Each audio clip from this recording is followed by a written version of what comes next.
What's up, guys? To kick off the channel in style, today I'm going to tell you the story of one of the biggest football clubs in the world, Football Club Barcelona.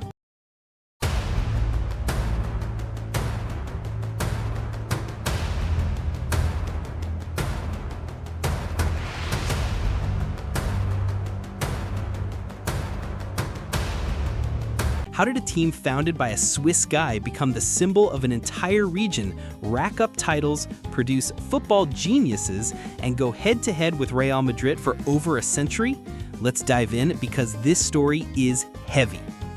It all started back in 1899 when a Swiss guy named Juan Gamper, or Juan Gamper as people called him in Spain, posted an ad in a Barcelona newspaper looking for people to form a football team.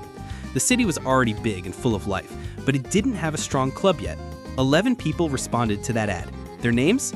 Walter Wild, the first president, Luis Dosso, Bartomeu Terrades, Otto Kunzel, Otto Meyer, Enric Ducal, Pere Cabot, Carles Puyol, no, not that one, Josep Lobet, John Parsons, and William Parsons. Together, they founded Football Club Barcelona. And by 1902, Barca already had their first trophy, the Copa Macaya, which later became the Catalan Championship.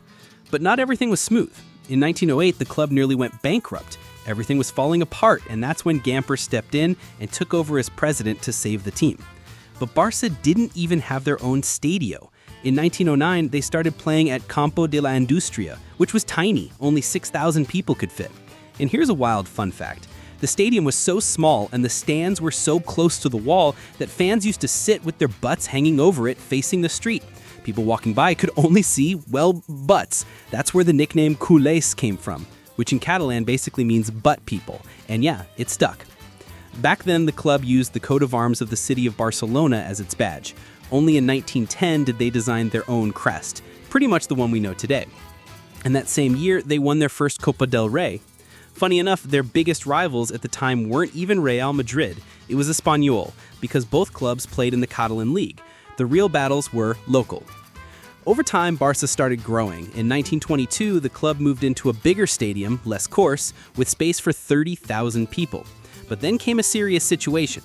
In 1925, Spain was under a military dictatorship, and during a friendly match, Barca fans booed the national anthem. The government was not having it.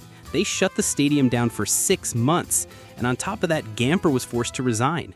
Even with all that, the team held strong, and in 1929 won the first ever edition of La Liga. But the 1930s were the darkest years in Barca's history. The Spanish Civil War broke out, and Barca's president at the time, Josep Sunyol, was murdered by Franco's troops. The club collapsed. From over 20,000 members, only around 3,000 remained. Franco came to power, banned the Catalan language, removed the Catalan flag, and even forced the club's name to change from the Catalan Futbol Club Barcelona to the Spanish Club de Futbol Barcelona. Still, Barca endured. Even under oppression, it became a symbol of identity and resistance. In the 1950s, Barca came roaring back. They signed a beast named Kubala, and in the 1951-52 season, they won 5 trophies. The La Liga, Copa del Rey, Copa Eva Duarte, Copa Latina, kind of a pre-Champions League, and the Copa Martini. Then in 1957, they opened the iconic Camp Nou, the new field, which instantly became the biggest stadium in Europe. Today, it can hold nearly 100,000 fans.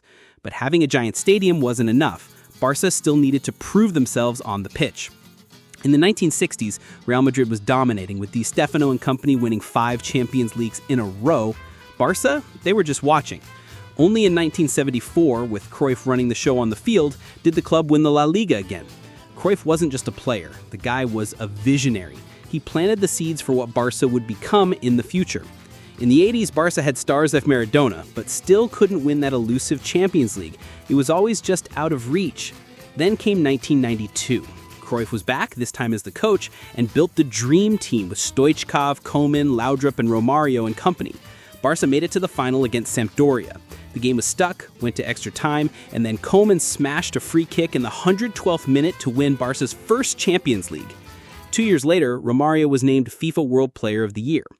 Then came the 2000s. a guy named Ronaldinho arrived, and man, football smiled again.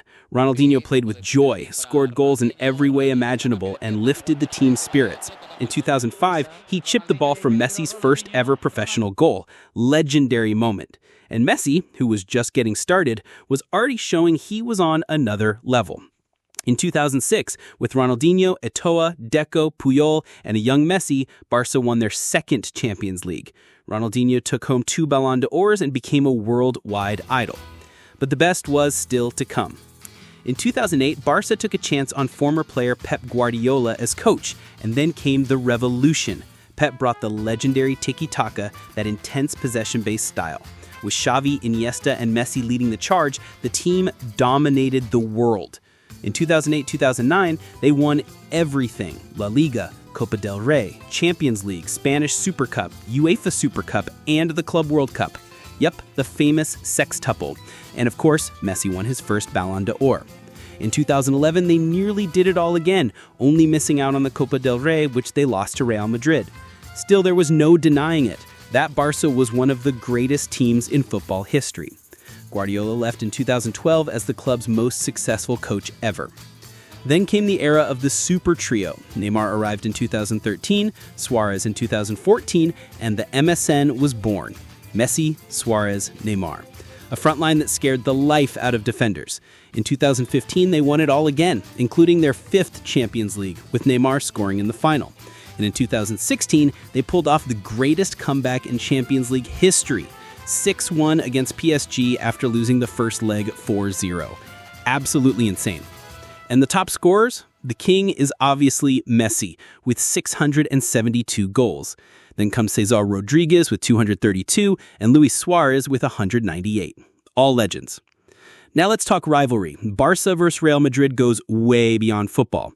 While Madrid represents the capital, royalty, and power, Barca stands for Catalan resistance, the people, the fight for autonomy.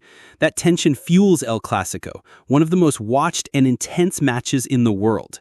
Even in the Ballon d'Or they clashed. Messi and Ronaldo dominated for over a decade. The club's motto says it all. Més que un club, more than a club. Barcelona is history, resistance, and pure football magic. And this story, it's far from over. If you liked the video, smash that like button, subscribe to the channel, and drop a comment telling us which team you want to see next. Let's keep telling the craziest football stories out there. Catch you in the next one.